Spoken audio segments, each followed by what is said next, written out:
"He's my husband now, not your little boy," Melissa said, her voice cutting through the phone like ice, and I knew in that moment that my worst fears about my son's marriage were about to become reality.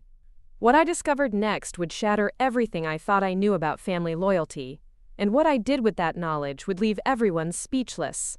Before we jump back in, tell us where you're tuning in from. And if this story touches you, make sure you're subscribed, because tomorrow, I've saved something extra special for you. My name is Catherine Walsh, and at 64, I thought I'd seen enough of life to recognize trouble when it walked through my front door. Apparently, I was wrong. The trouble didn't walk through my door. It married my son Daniel and slowly, methodically, began dismantling our family from the inside out. The phone call came on a Tuesday morning in September, while I was tending to the herb garden that had been my solace since my husband Robert passed 3 years ago. The rosemary needed trimming, and I was lost in the meditative rhythm of the work when my phone buzzed against the wooden potting bench. "Mom?" Daniel's voice sounded strained, almost apologetic. "I need to ask you something, and I'm hoping you'll understand." I set down my pruning shears and gave him my full attention. In 32 years of being his mother, I'd learned to read the subtle variations in his tone. This wasn't his usual confident voice. This was the voice of a man who'd been backed into a corner. "What is it, sweetheart? Thanksgiving is coming up, and Melissa and I have been talking about hosting it at our place this year. You know, starting new traditions now that we're married." The request itself wasn't unreasonable. Daniel and Melissa had been married for 8 months, and it made sense that they'd want to establish their own holiday traditions. But something in his delivery felt rehearsed, like he was reading from a script someone else had written. "That sounds lovely," I said carefully. "I'd be happy to bring the stuffing and cranberry sauce, just like always. Actually, Mom, Melissa wants to handle all the cooking herself. She's been planning the menu for weeks, and she's really excited about doing everything from scratch." I felt a small knot form in my stomach. Melissa had never shown any interest in cooking during the 2 years she and Daniel dated. In fact, she'd made several pointed comments about how domestic activities were beneath modern women. The sudden transformation into a holiday hostess seemed out of character. "Of course," I said, keeping my voice light. "I'm sure she'll do a wonderful job. Should I bring anything else? Wine? Flowers?" There was a pause, and I could hear muffled conversation in the background. Melissa's voice, though I couldn't make out the words. "Actually, Mom, Melissa thinks it would be better if it's just immediate family this year. You know, keeping it small and intimate." The knot in my stomach tightened. "I am immediate family, Daniel." I know, I meant just us. Daniel and Melissa. Maybe next year we can do something bigger." The words hit me like a physical blow. After 32 years of hosting Thanksgiving dinner, after welcoming Melissa into our family with open arms, I was being politely but firmly excluded from my son's first married Thanksgiving. "I see," I managed to say, though my voice sounded foreign to my own ears. "Mom, please don't be upset. It's not personal. Melissa just wants this first holiday as a married couple to be special, just the two of them. She says it's important for establishing boundaries." Boundaries. The words stung more than I cared to admit. What boundaries needed to be established between a mother and her son? What threats did Melissa perceive that required such dramatic measures? I understand. I lied. "You two should absolutely have the Thanksgiving you want." After I hung up, I stood in my garden for a long time, staring at the herbs I'd been tending. Robert and I had planted this garden together the year Daniel graduated from college. Every plant had meaning, every section held memories. The sage we'd grown for our traditional Thanksgiving stuffing. The thyme that went into the turkey rub, I'd perfected over decades of trial and error. For the first time since Robert's death, I felt truly alone. The exclusion from Thanksgiving was just the beginning. Over the next few weeks, a pattern began to emerge that I couldn't ignore. Daniel's weekly phone calls became bi-weekly, then monthly. When I did speak to him, our conversations felt stilted and brief, as if someone were monitoring every word. "How's work going?"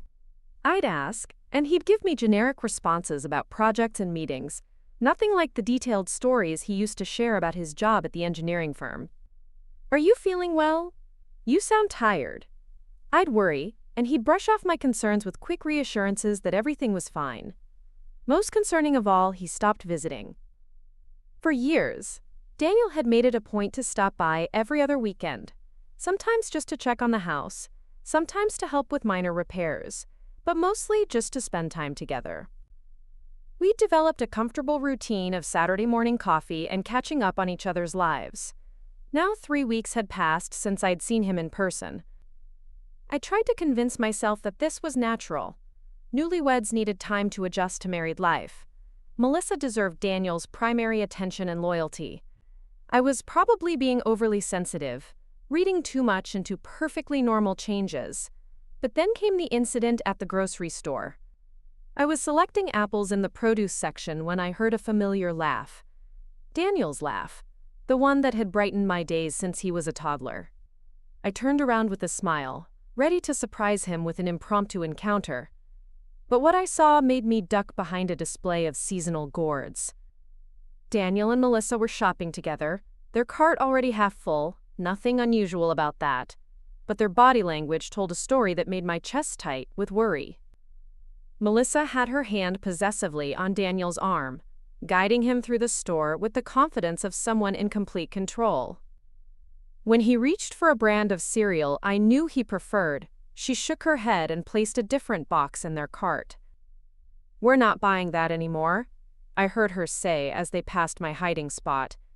"I've done research on the nutritional content, and that brand is full of chemicals. From now on, we're only buying organic options." Daniel nodded obediently, but I caught a glimpse of his face. He looked tired, almost defeated. This wasn't the confident man who'd always known his own mind. This was someone who'd learned not to argue. I waited until they'd moved to another aisle before emerging from behind the gourds, my hands shaking as I reached for my phone. I wanted to call Daniel right then, to ask him if everything was okay, to tell him I'd seen him at the store. But something held me back. An instinct that told me such a call would only make things worse for him. Instead, I went home and called my sister Margaret, the only person who'd known Daniel almost as long as I had. "Maggie, I'm worried about Daniel," I said without preamble when she answered. "What's wrong? Is he sick?" "Not physically, but something's not right with his marriage. I think Melissa is trying to isolate him from our family." Margaret was quiet for a moment. As a retired social worker, she'd seen her share of controlling relationships. "What makes you think that?"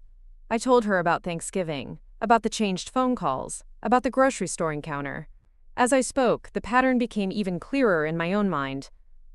"Catherine," Margaret said carefully, "what you're describing could be signs of emotional manipulation, but you need to be very careful about how you handle this. If you push too hard, you could drive him further away." "So what do I do? Just watch my son disappear?" "Document everything. Keep records of the changes you're noticing. And be patient. If Melissa is as controlling as you suspect, she'll eventually reveal her true nature. When that happens, Daniel will need you to be..."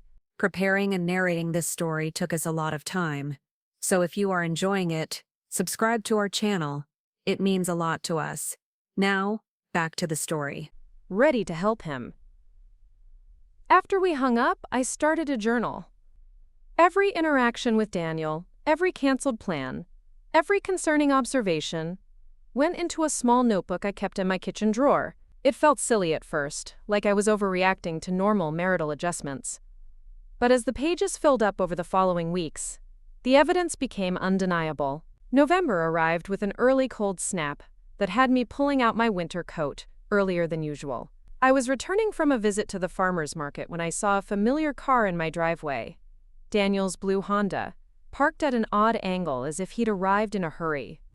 My heart leaped with hope. Maybe he was finally ready to talk about what was happening. Maybe Melissa had gone too far, and he was seeking refuge at his childhood home. But when I entered through the back door, calling out his name, I found him in Robert's old study, systematically going through the filing cabinets. "Daniel? What are you doing?" He looked up, startled, a handful of documents in his hands.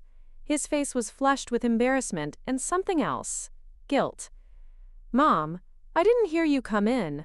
I was just looking for some of Dad's old insurance papers. Melissa and I are updating our policies, and she wanted to see what kind of coverage you had. The explanation didn't make sense. Daniel had never shown any interest in insurance before, and any policies I had would be completely unrelated to theirs. More importantly, he had a key to my house and had always been welcome to visit, but he'd never gone through my personal papers without asking. Why didn't you just call and ask me for them? I did try calling, but you didn't answer.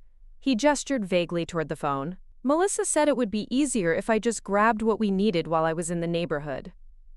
I checked my phone. No missed calls, no voicemails. Another lie, delivered with the same strained tone I'd been hearing for months. Daniel, is everything okay? You seem stressed. For a moment, his careful mask slipped, and I saw something raw and desperate in his eyes. Everything's fine, Mom. Just busy with work and the new marriage, you know? But everything wasn't fine. My son was standing in my house, lying to my face about why he was going through my private documents, and claiming phone calls that had never happened. Worst of all, he couldn't seem to meet my eyes.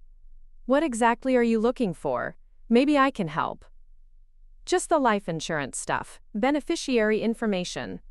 He was shuffling through papers quickly now, clearly wanting to end this conversation. Melissa thinks it's important to understand how these things work. Melissa thinks. Melissa wants, Melissa says. Every explanation began with his wife's opinions, as if Daniel had stopped having thoughts of his own. I watched him search through documents that contained some of my most personal financial information. Bank statements, investment records, the will Robert and I had drawn up years ago. Documents that showed exactly how much money I had and who would inherit it when I died. The realization hit me like ice water. This wasn't about insurance policies, this was reconnaissance. Daniel, those are my private financial records. Why would Melissa need to see them? He froze, a bank statement halfway out of a folder. She doesn't need to see them specifically. I just told her I wasn't sure about some details, and she suggested I check. What details? Just general stuff. About how you're doing financially, whether you need any help managing things. There it was, the same pattern I'd seen in stories about financial elder abuse. Questions about mental capacity. Suggestions about needing help with money management. Family members gaining access to private financial information. But I was 64 years old, in perfect health, and managing my finances just fine. I balanced my own checkbook, handled my investments, and had been successfully running my life without assistance since Robert's death. There was no legitimate reason for Melissa to be concerned about my financial management, unless she was planning something that required knowing exactly what I was worth. I'm managing my finances perfectly well, I said carefully. Has someone suggested otherwise? Daniel's face reddened. No, of course not. Melissa just worries about you being alone in this big house. She thinks maybe we should all be more involved in each other's lives. More involved in each other's lives. But she'd excluded me from Thanksgiving and had been systematically isolating Daniel from me for months. The contradiction was glaring. I appreciate the concern, but I don't need help with my finances. I know, Mom. I told her that. This was just to set her mind at ease. He closed the filing cabinet and gathered up a few random papers, clearly wanting to escape this increasingly uncomfortable conversation. As he headed toward the door, I made a decision that would change everything. Daniel, wait. I want to ask you something, and I hope you'll be honest with me. He stopped, his hand on the doorknob, his shoulders tense. Are you happy? The question hung in the air between us.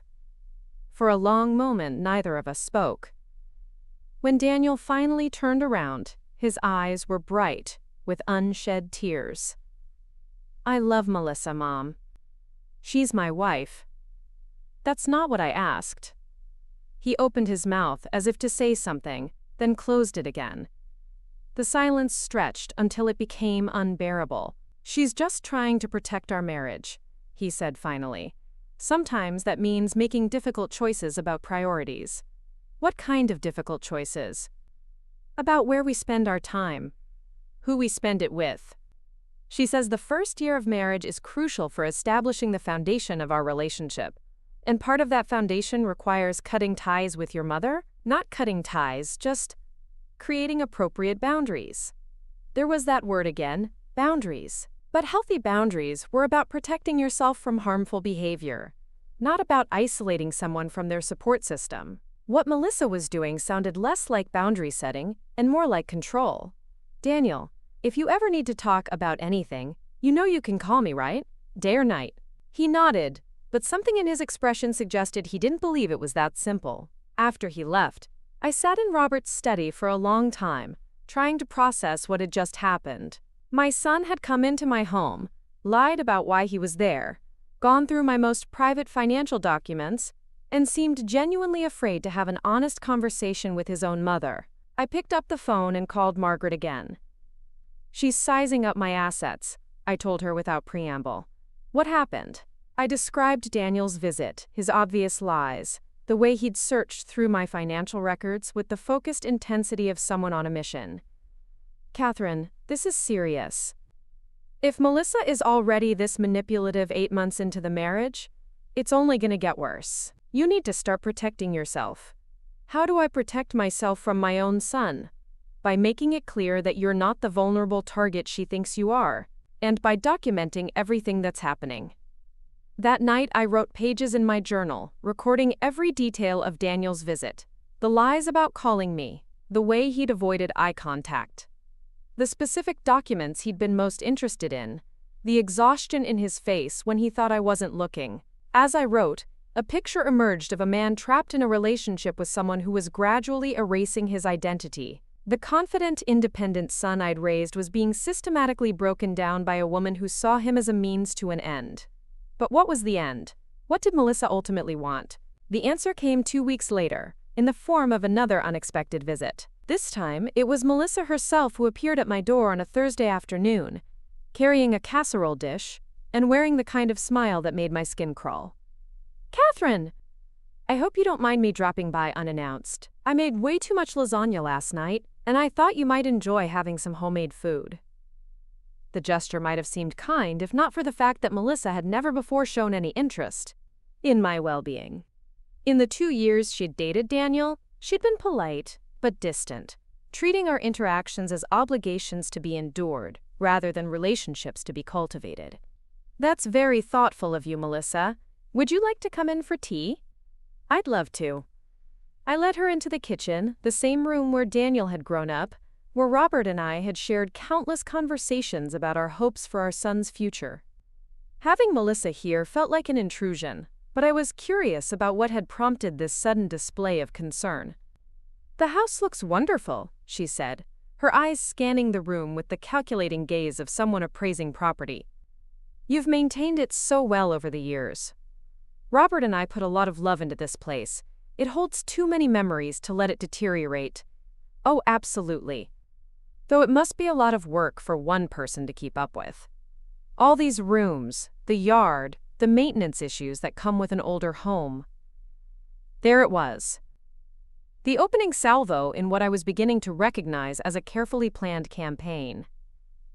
"I actually enjoy taking care of it," I said, putting the kettle on to boil. "It keeps me active and gives me a sense of purpose." "That's so admirable. Though I do worry about you being here alone, especially as you get older. What if you fell down the stairs? What if there was a medical emergency?" I turned to face her directly. "Melissa, I'm 64 years old, not 94. I'm in excellent health, and I have a medical alert system if I'm ever concerned about emergencies." Her smile never wavered, but I caught a flash of something cold in her eyes. "Of course, you're absolutely right. I didn't mean to imply otherwise. It's just that Daniel worries about you so much, and that worry affects our marriage." "How does my living in my own home affect your marriage?" "Well, he's constantly thinking about whether you're okay, whether you need help with things. It's hard for him to fully focus on building our life together when he's distracted by concerns about your welfare." The manipulation was so smooth, so expertly crafted, that I almost missed its true meaning. Melissa was suggesting that my very existence as an independent woman was somehow damaging to her marriage. That my refusal to be helpless was creating problems for her relationship with my son. I see, I said carefully. And what do you think would help Daniel feel less worried? Honestly, I think he'd feel so much better if you were in a place where someone could keep an eye on you. There are some beautiful senior communities in the area, places where you could have your own apartment but also have access to help when you need it. Senior communities. At 64. When I was perfectly capable of living independently. That's an interesting suggestion, I said, pouring hot water over the tea bags. But I have no interest in moving. I understand the house has sentimental value, but Catherine, you have to think practically. This place is worth quite a bit of money that could ensure you have the best possible care as you age. And the proceeds could also help Daniel and me get established financially. There it was. The real reason for this visit, delivered with the casualness of someone discussing the weather. Melissa wanted me to sell my house so she and Daniel could have the money. I see, I said again, my voice remarkably steady considering the rage building in my chest. And this is something you and Daniel have discussed? Oh yes, extensively. He's very concerned about your future, but he's too polite to bring it up directly. You know how he is. He hates difficult conversations. Daniel hates difficult conversations because he's been raised to be respectful and considerate, not because he's too weak to advocate for his own interests. But Melissa was painting his kindness as weakness, using it to justify speaking for him. When did you have this conversation? Just last week. He was so worried after visiting you, seeing how overwhelming it is for you to maintain this place. He said you seemed stressed and tired. Another lie. Daniel's visit had been about searching through my financial documents, not about assessing my ability to maintain my home. And I certainly hadn't seemed stressed or tired. I'd been working in my garden when he arrived, clearly capable and content. I wasn't aware that Daniel had those concerns, I said. Perhaps I should talk to him directly about this. Melissa's smile tightened almost imperceptibly. Actually, Catherine, I think it would be better if you didn't mention this conversation to Daniel. He's already feeling guilty about the situation, and I don't want to make him feel worse by letting him know I've spoken to you about it. She was asking me to keep secrets from my own son, to allow her to speak for him without his knowledge, to accept her version of his feelings without verification. The audacity was breathtaking. I make it a policy to be honest with Daniel about everything, I said. Of course, and that's admirable. But sometimes, when people we love are struggling with difficult emotions, it's kinder to handle delicate situations quietly. Daniel is so conflicted about this. He wants what's best for you, but he also doesn't want to hurt your feelings by suggesting you might need more support than you're currently getting. The gaslighting was masterful. Melissa was presenting my son's alleged concerns as fact, positioning herself as the caring daughter-in-law who was trying to protect both of us from an uncomfortable truth, and suggesting that any resistance on my part would be harmful to Daniel's emotional well-being. What specifically makes you think I need more support? Well, just little things Daniel has mentioned. You seem to be getting more forgetful, having trouble with routine tasks, maybe not maintaining the house quite as well as you used to. I stared at her. Melissa, I've never been forgetful about anything important. I have no trouble with routine tasks, and this house is in excellent condition. I'm sure that's how it feels to you, but sometimes we don't see changes in ourselves as clearly as others see them. Daniel is just being a loving son by noticing these things. She was gaslighting me in real time, suggesting that my own perceptions of my capabilities were unreliable while positioning Daniel as a concerned observer of my declining abilities. The fact that none of it was true seemed irrelevant to her. I think there may be some miscommunication here, I said. Daniel has never expressed any concerns about my memory or my ability to maintain my home. He wouldn't want to hurt your feelings by saying so directly, but he's mentioned several incidents that worried him. What incidents? Just small things, times when you seemed confused during phone conversations, or when you forgot plans you'd made together. More lies. I'd never been confused during our phone conversations. And I'd never forgotten plans because we'd barely made any plans in recent months. Melissa was constructing an entirely fictional narrative about my mental state. I'd be interested to hear about these incidents from Daniel himself, I said. Catherine, please don't put him in that position. He's already struggling with guilt about these observations. If you confront him about them, he'll feel terrible for sharing his concerns with his wife. The manipulation was reaching new heights. Not only was Melissa lying about Daniel's supposed concerns, but she was also trying to prevent me from verifying her claims by suggesting that doing so would somehow harm my son. Melissa, I think there's been a significant misunderstanding. I'm not experiencing any cognitive decline. I don't need help maintaining my home, and I have no intention of moving to a senior community. Her mask slipped for just a moment, and I saw genuine anger flash across her face before she regained her composure. Of course, that's your decision to make. I just hope you'll keep an open mind about what's best for everyone involved. What's best for everyone? The same phrase Jessica had used in the story I'd heard.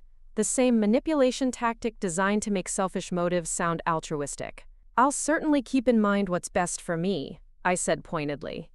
After Melissa left, I sat in my kitchen with my untouched tea growing cold, trying to process what had just happened. My daughter-in-law had come into my home, lied repeatedly about my son's concerns, suggested I was experiencing cognitive decline, pressured me to sell my house, and asked me to keep the entire conversation secret from Daniel.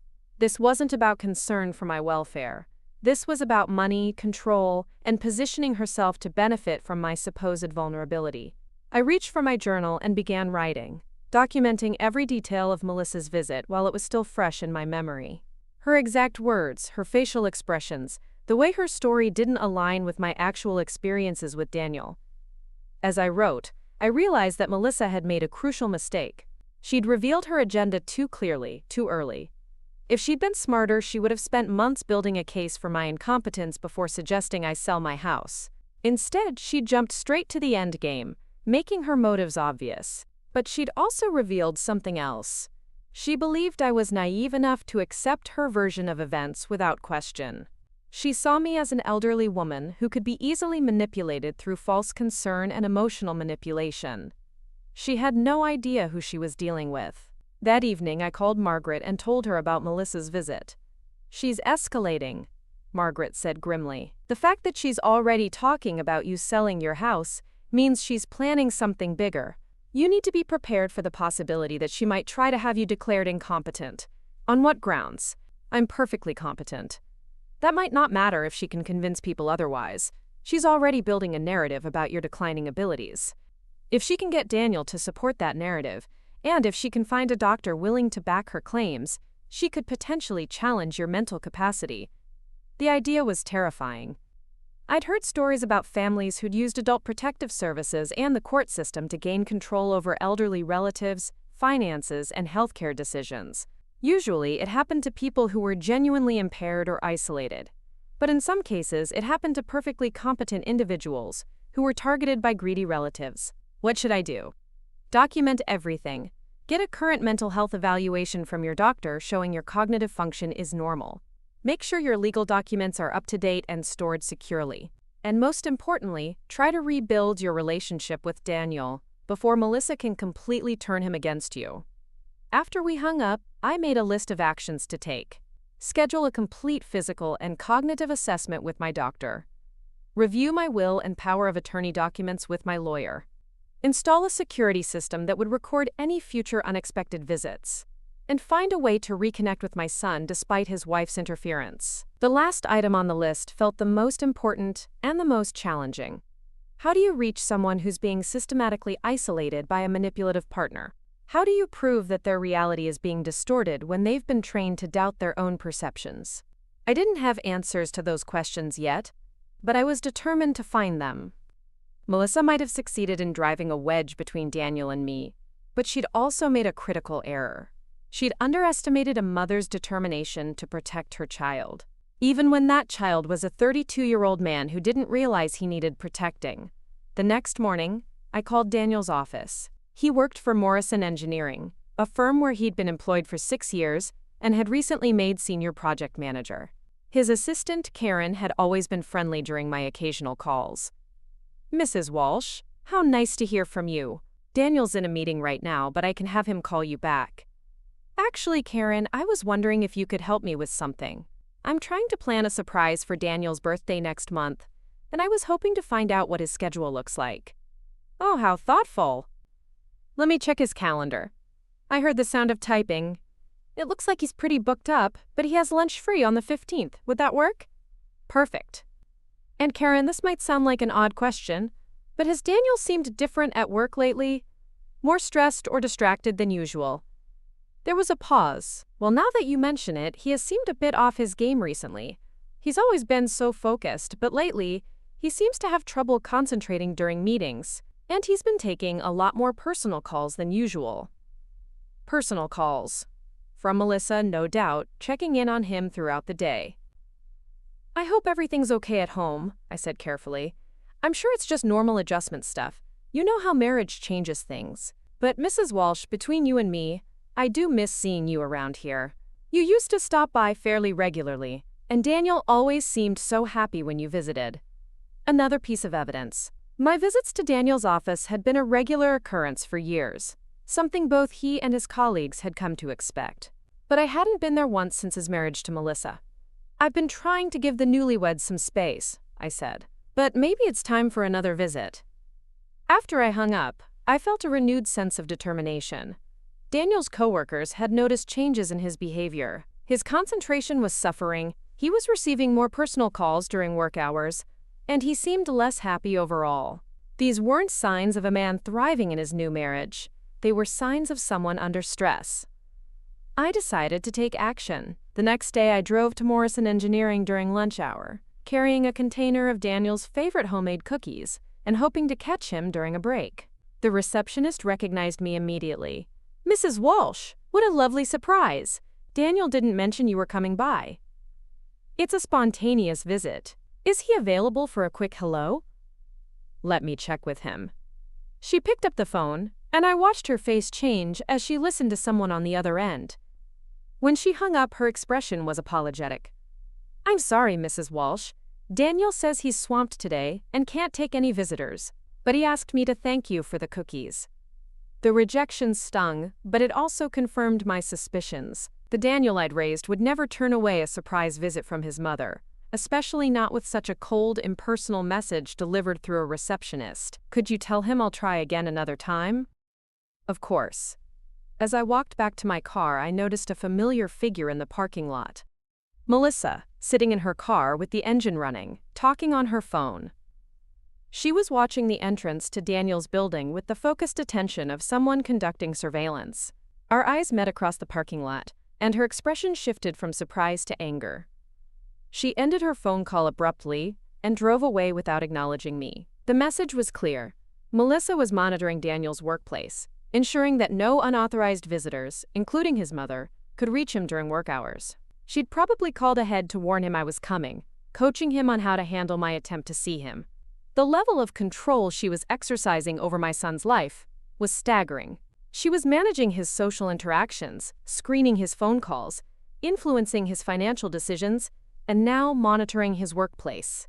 Daniel was living under a level of surveillance that would be considered abuse in any other context. But because it was happening within a marriage, because Melissa framed her actions as loving concern, it was being accepted as normal relationship behavior. I drove home with my container of untouched cookies, feeling more determined than ever to find a way to reach my son. Melissa might have won this round, but she'd also revealed the extent of her control. And people who needed to maintain that level of control usually had something to hide. It was time to find out what that something was. That evening, I made a decision that would change everything. If Melissa was monitoring Daniel so closely, if she was controlling every aspect of his communication with the outside world, then I needed to find another way to reach him. More importantly, I needed to understand exactly what she was planning and gather evidence of her manipulation before she could escalate further. I started with the most obvious resource: technology. At 64, I wasn't as tech-savvy as younger generations, but Robert had insisted we stay current with digital trends. He'd set up security cameras around our property after a neighbor's house was burglarized, And those cameras were still recording everything that happened in my driveway and front entrance. I spent the next morning reviewing footage from the past month, looking for patterns in Daniel and Melissa's visits. What I found was disturbing. Daniel had been to my house 6 times in the past month, always alone, always during weekday afternoons when most people would be at work. Each visit lasted exactly 30 to 40 minutes, and in every instance he went straight to Robert's study.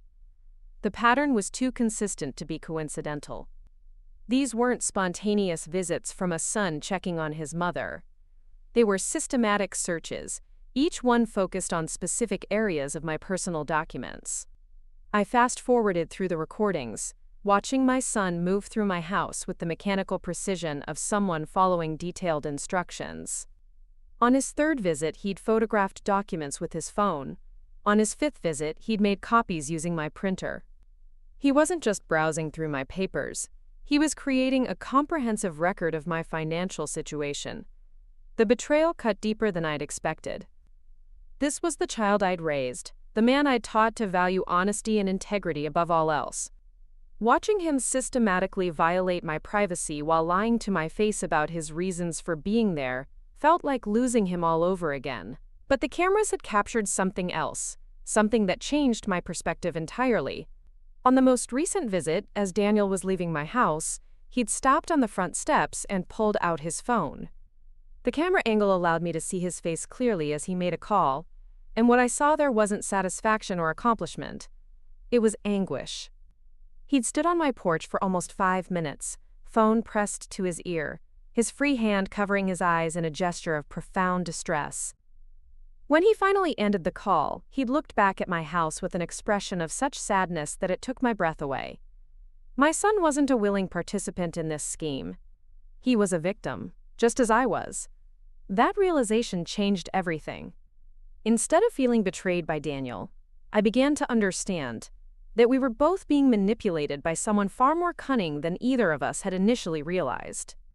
Melissa wasn't just greedy. She was psychologically abusive, using emotional manipulation to force Daniel into actions that went against his fundamental nature. I needed to document not just what was happening to me, but what was happening to him. I called Karen at Daniel's office again, this time with a different approach. "Karen, this is Catherine Walsh again. I wanted to thank you for trying to help arrange that lunch meeting with Daniel." "Oh, Mrs. Walsh, I felt so bad about that." "It's not like Daniel to turn away visitors, especially family. I understand he's busy. But Karen, I'm a bit worried about him. Has he mentioned any stress at home? Any problems he might be dealing with?" There was a long pause. "Mrs. Walsh, I probably shouldn't be sharing this, but Daniel has seemed really struggling lately. He's been taking medication for anxiety, and I've seen him crying in his office twice this month." My heart clenched. "Crying?" "After phone calls, usually. He'll get a call, and then afterward he'll just sit at his desk with his head in his hands. It breaks my heart to see him like that. Anxiety medication. Crying at work after phone calls. These weren't signs of a happily married man. They were signs of someone in crisis. Karen, if Daniel ever needs anything, if he ever seems like he wants to talk to someone, would you let me know? I'm worried that he might feel like he can't reach out for help." "Of course, Mrs. Walsh, and honestly, it might help if he knew you were thinking about him. I don't think he realizes how much support he has." After we hung up, I sat in my kitchen trying to piece together the full scope of what Melissa was doing.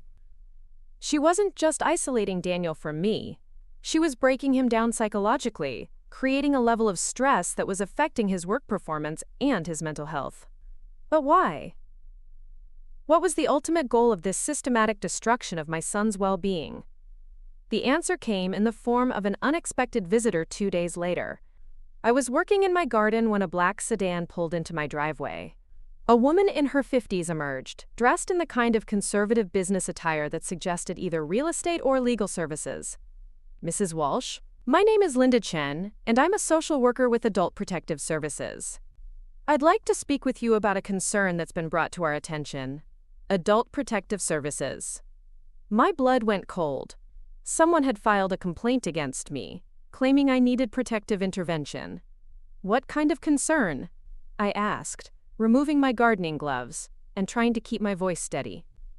We've received a report suggesting that you may be experiencing some difficulties managing your personal affairs. The person who contacted us was worried about your safety and well-being. Who made this report? I'm not able to share that information, but I can tell you that it came from a family member who expressed genuine concern about your ability to live independently. Melissa. She'd escalated to involving government agencies, using my own family members, supposed concerns as justification for official intervention. I see. And what exactly were they concerned about? Linda consulted her tablet. Several issues were mentioned. Concerns about your memory and cognitive function, your ability to maintain your home safely, and some questions about your financial management.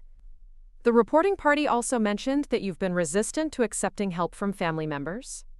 Each accusation was a perfect inversion of reality. My memory and cognitive function were excellent. My home was well maintained. My finances were in perfect order. And I hadn't been resistant to help. I'd been excluded from family gatherings and systematically cut off from my son. I'd be happy to address any specific concerns you have, I said. Would you like to come inside and see the condition of my home?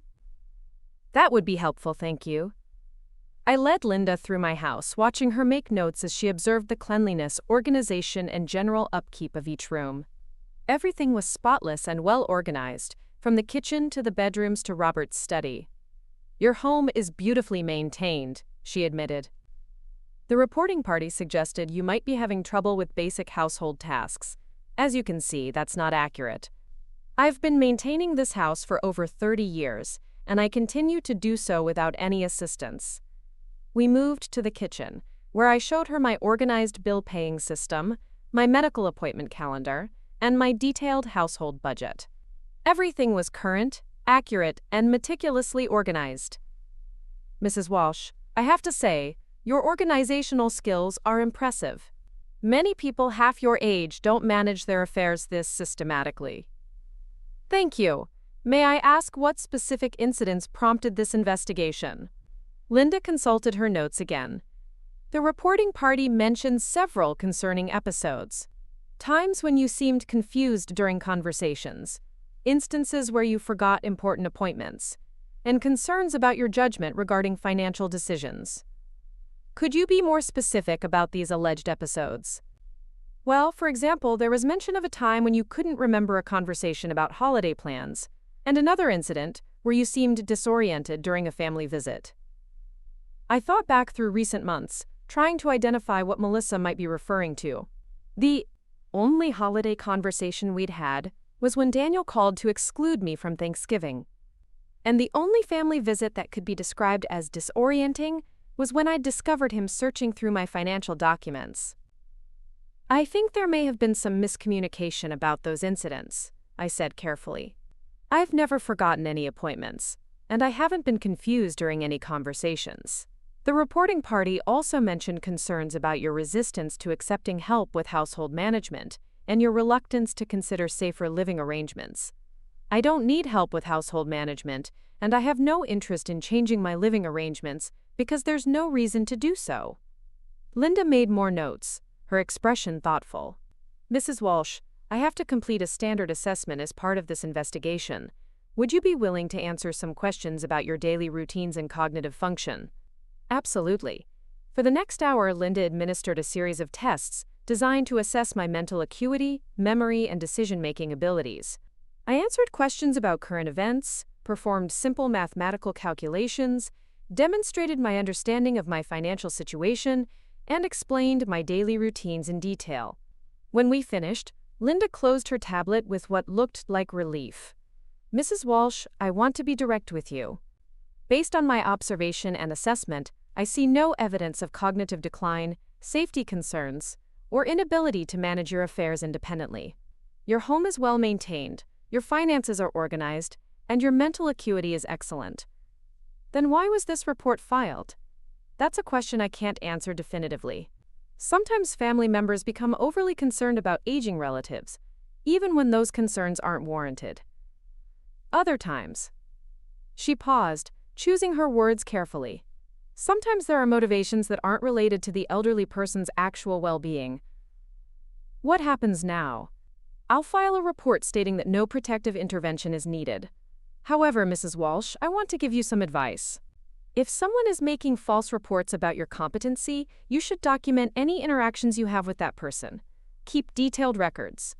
And consider consulting with an attorney about protecting your assets and legal rights. After Linda left, I sat in my living room feeling a mixture of relief and anger. Relief that the investigation had cleared me of any competency concerns. Anger that Melissa had involved government agencies in her scheme, wasting taxpayer resources and potentially damaging my reputation in the community. But Linda's advice resonated with me. Document everything, protect my assets, consult with an attorney. It was time to take more aggressive action.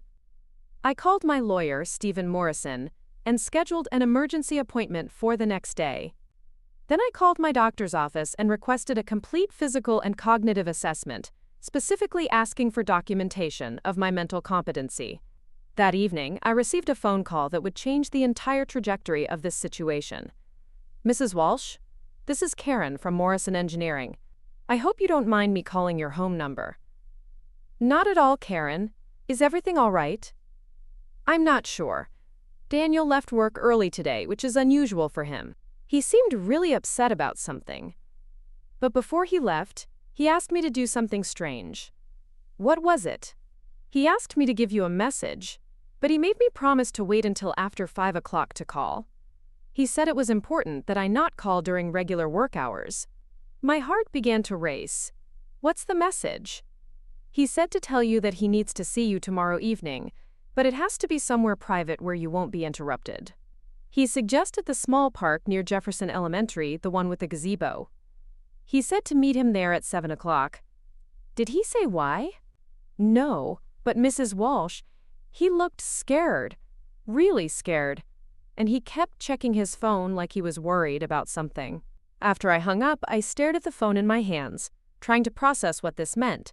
Daniel was reaching out to me secretly, asking me to meet him away from his home and office. He was scared and didn't want to be overheard or interrupted. Something had happened to prompt this clandestine meeting. Something that had finally pushed him to take action, despite Melissa's control. I spent a restless night wondering what Daniel wanted to tell me, and what had finally motivated him to reach out. By the time 7 o'clock arrived the next evening, I was barely containing my anxiety. The park was empty except for a few joggers on the distant path.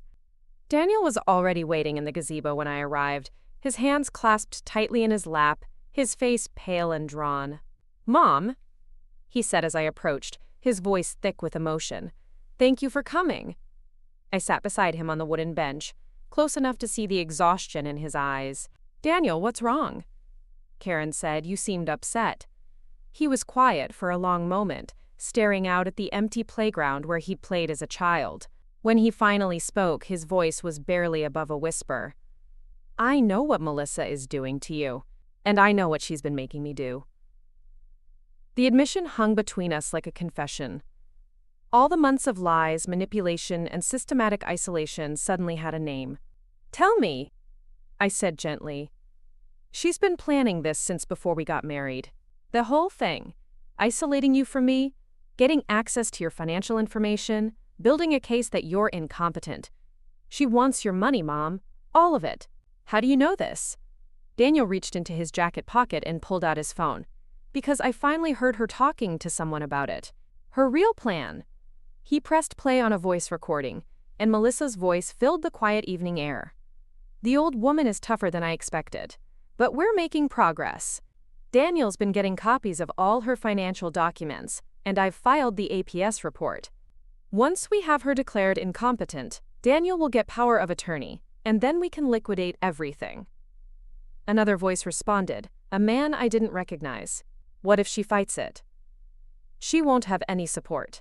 I've cut her off from Daniel completely, and she doesn't have any other family who would intervene. By the time we're done, everyone will believe she's a confused old woman who needs protection from herself. And Daniel's okay with this?" Melissa's laugh was cold and calculating. "Daniel doesn't know the full plan. He thinks we're just documenting her assets in case she needs help later. He has no idea that we're going to use the information to have her declared incompetent. And by the time he figures it out, it'll be too late for him to stop it. The recording continued for several more minutes, detailing Melissa's complete strategy for stealing my independence and my assets. The corrupt doctor she'd bribed to provide false testimony. The lawyer she'd hired to file guardianship papers. Her plan to move me into a facility where I'd have no control over my own life. But the most chilling part was how casually she discussed destroying the relationship between Daniel and me, as if our decades of love and trust were nothing more than obstacles to be eliminated. When the recording ended, Daniel was crying. "Mom, I'm so sorry. I thought I was helping you by gathering that information. She told me you were having memory problems, and that we needed to be prepared to help you manage your finances if things got worse. I believed her because I wanted to protect you." I put my arm around my son, feeling his shoulders shake with grief and guilt. "Daniel, you were being manipulated by someone who's very skilled at emotional abuse. This isn't your fault." But I should have seen through it. I should have known she was lying. How could you have known? She was telling you that your mother might need help, and you responded with love and concern. That's exactly what a good son would do. "I've been so stupid, Mom. She's been controlling everything. Who I talk to, where I go, what I think. I haven't been myself in months." "When did you start to realize what was really happening?" "Yesterday, when that social worker came to your house." Melissa was on the phone afterward, talking to her lawyer about the next steps in having you declared incompetent. "That's when I realized she'd filed that report, and that everything she'd told me about helping you was a lie." "How did you get this recording?" Daniel wiped his eyes with his sleeve. "I started recording our conversations a few weeks ago when I began to suspect something was wrong. I thought maybe I was going crazy, that I was misremembering things she'd said or misunderstanding her intentions. I wanted to have proof of what was really happening." "Smart thinking. I have hours of recordings, Mom. Conversations where she talks about manipulating me, planning to steal from you, even discussing what she'll do with the money once she gets control of it. This was it. This was the evidence I needed to stop Melissa's scheme and protect both Daniel and myself." "What do you want to do now?" I asked. "I want to stop her. But I don't know how. She's made me complicit in this by having me gather information about your finances. She could claim I was working with her willingly. Daniel, you were manipulated into participating. That's not the same as being a willing conspirator. But what if no one believes that? What if they think I was trying to steal from my own mother?" I understood his fear. Melissa had been very clever about making Daniel an unwitting accomplice. If this situation became public, he could face serious consequences for his role in gathering my financial information, even though he'd been deceived about the purpose. "We need to consult with a lawyer," I said, "someone who understands elder abuse and can help us navigate the situation properly."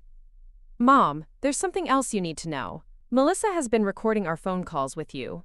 Every conversation we've had in the past 6 months, she's been documenting everything you say, looking for signs of confusion or forgetfulness that she can use against you. Has she found any?" "No, which is why she's had to resort to filing false reports with APS. You've never said anything confused or forgetful, but she's been editing the recordings to make it sound like you have." The sophistication of Melissa's scheme was breathtaking. She'd been creating false evidence while preventing Daniel and me from having unmonitored conversations. She'd isolated Daniel from his support system while convincing him he was protecting me. She'd involved government agencies to create an official record of concerns about my competency. "Daniel, I need to ask you something important. Are you ready to leave Melissa? Because if we're going to stop this, you're going to have to choose between protecting your mother and staying married to your wife." He was quiet for a long time, staring at his hands. When he looked up, his eyes were clear and determined. "She's not the woman I married, Mom. Or maybe this is who she always was, and I was too naive to see it. Either way, I can't stay married to someone who would do this to my family." "Are you sure? Because once we take action against her, there won't be any going back." "I'm sure. I want my life back. And I want my mother back." That night, I barely slept. Daniel and I had agreed to meet with my lawyer the next morning, bringing all the evidence we'd gathered. The recordings of Melissa's conversations, the documentation of her false APS report, the proof of her systematic manipulation of Daniel. But I was also terrified about what Melissa might do once she realized we were working together to expose her. Someone who had gone to such elaborate lengths to steal from me wasn't going to give up easily when confronted with evidence of her crimes. I was right to be worried. At 6 o'clock the next morning, my phone rang. Daniel's number, but when I answered, it was Melissa's voice. "Catherine, we need to talk. Now." "Where's Daniel?" "Daniel is indisposed at the moment. But you and I need to have a conversation about your future." The threat in her voice was unmistakable. She knew Daniel had spoken to me, and she was escalating to direct confrontation. "I don't think we have anything to discuss, Melissa." "Oh, but we do. You see, Daniel has been recording our private conversations without my knowledge, which is illegal in this state. If those recordings become public, he could face criminal charges for wiretapping." She was lying. I was almost certain that recording conversations in one's own home wasn't illegal, but she was counting on my uncertainty to create leverage. "What do you want?" "I want you to sign the papers Daniel brought you last month. The power of attorney documents. If you do that voluntarily, I'll make sure Daniel doesn't face any legal consequences for his recording activities. And if I don't, then I'll have him arrested for illegal surveillance, and I'll proceed with having you declared incompetent based on the evidence I've already gathered. Either way, I get what I want. The only question is whether your son ends up in jail." The ultimatum was clear. Sign over control of my finances, or watch Melissa destroy Daniel's life as punishment for our resistance. I need time to think about this. You have until noon today. Meet me at the courthouse at exactly 12 o'clock. Bring the signed documents, or Daniel faces the consequences. After she hung up, I called Stephen Morrison immediately. "Stephen, I need to see you right now. This is an emergency." "Catherine, what's wrong?" "My daughter-in-law is trying to blackmail me into signing power of attorney documents by threatening to have my son arrested. Come in immediately, and bring any evidence you have of what's been happening."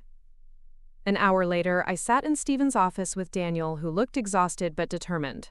He'd managed to leave his house while Melissa was showering, and we'd driven to the law office together. "Let me understand this correctly," Stephen said after we'd explained the situation. "Melissa has been manipulating Daniel to gather your financial information under false pretenses. She's filed a fraudulent report with Adult Protective Services. She's made illegal threats about having you declared incompetent. And now she's attempting to blackmail you by threatening Daniel with false criminal charges." "That's correct," I said. "And you have recordings of her discussing these plans?" Daniel nodded and played several of the most damning recordings for Stephen. The lawyer's expression grew darker with each revelation. "This is a clear case of elder abuse, financial exploitation and extortion," Stephen said. "The recordings are absolutely legal. Daniel was recording conversations in his own home with his own wife. And the content of these recordings is evidence of multiple felonies." "So what do we do?" I asked. "We go to the police. Today. Right now." "But what about Melissa's threat to have Daniel arrested?" "She has no grounds for having Daniel arrested, and she knows it. This is a bluff designed to prevent you from taking action against her." Stephen made a phone call to a contact in the district attorney's office, explaining the situation and the evidence we had. Within an hour, we were meeting with Detective Sarah Rodriguez, who specialized in elder abuse cases. "Mrs. Walsh, I want you to know that what's been done to you and your son constitutes serious criminal behavior," Detective Rodriguez said after reviewing our evidence. "We're going to issue an arrest warrant for Melissa immediately." "What charges?" "Elder abuse, attempted financial exploitation, filing false reports with government agencies, and extortion. Based on these recordings, we have more than enough evidence for prosecution." "What about the meeting she demanded at the courthouse?" "We'll be there waiting for her. And Mrs. Walsh, I want to commend you and your son for having the courage to come forward. Many families in similar situations are too embarrassed or frightened to seek help." At exactly noon, Melissa arrived at the courthouse carrying a briefcase and wearing the confident expression of someone who believed she was about to win a decisive victory. She looked around the lobby, clearly expecting to see me approaching with signed documents. Instead, she saw Detective Rodriguez approaching with handcuffs. "Melissa Richardson, you're under arrest for elder abuse, financial exploitation, and extortion." The change in Melissa's demeanor was instantaneous. The confident mask disappeared, replaced by genuine shock and panic. "This is a mistake. I haven't done anything wrong. I was trying to help my husband's mother." "Ma'am, we have recordings of you planning to steal Mrs. Walsh's assets and discussing bribing medical professionals to provide false testimony. You have the right to remain silent." As Detective Rodriguez read Melissa her rights, I watched the woman who had tried to destroy my family finally face consequences for her actions. She looked around the courthouse lobby as if seeking escape routes, her carefully constructed plans crumbling in real time. Daniel stood beside me, his expression a mixture of relief and sadness.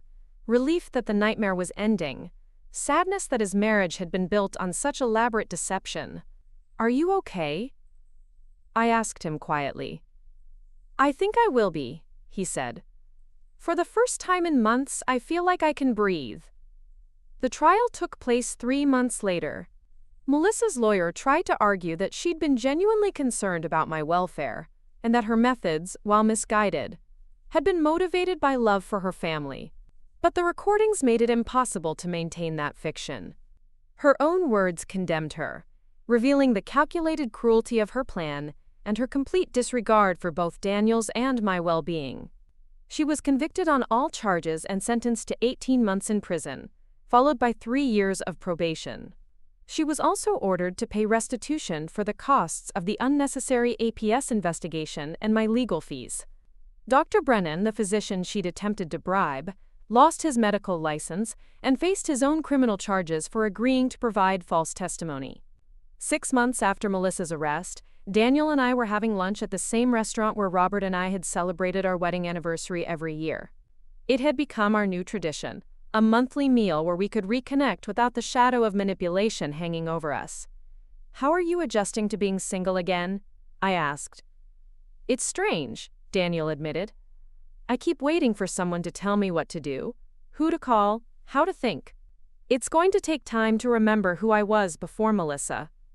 "You're the same person you always were, sweetheart. Kind, intelligent, loving." Melissa tried to suppress those qualities, but she couldn't destroy them. I still can't believe I let her manipulate me for so long.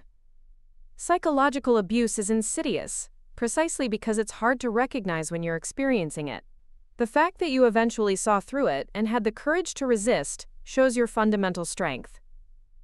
Daniel smiled, the first genuinely happy expression I'd seen from him in over a year. "I'm thinking about getting a dog." "Really?" Melissa always said pets were too much responsibility, too messy, too expensive. But I used to love dogs. Remember that golden retriever we had when I was a kid? Charlie! You were heartbroken when he died. I think I'm ready for that kind of joy in my life again. The kind that doesn't come with conditions or ulterior motives. As we finished our lunch, I reflected on how much had changed in the past year. A woman I'd welcomed into my family as a daughter had nearly succeeded in destroying my independence and my relationship with my son. But her ultimate failure had brought Daniel and me closer than we'd been in years, forged through shared survival of her manipulation. "Mom," Daniel said as we prepared to leave, "I want you to know that I'll never let anyone come between us again. Family loyalty isn't negotiable." "I know, sweetheart. But I also want you to know that when you're ready for another relationship, I'll support you completely. What happened with Melissa doesn't reflect on your judgment or your worthiness of love. Thank you for saying that. And Mom? Yes, I'm proud to be your son." The words filled my heart with warmth that had been missing for too long. We'd survived an attack on our family that could have destroyed both of us. Instead, it had reminded us of what truly mattered: the unbreakable bond between a mother and her child, and the strength that comes from facing adversity together.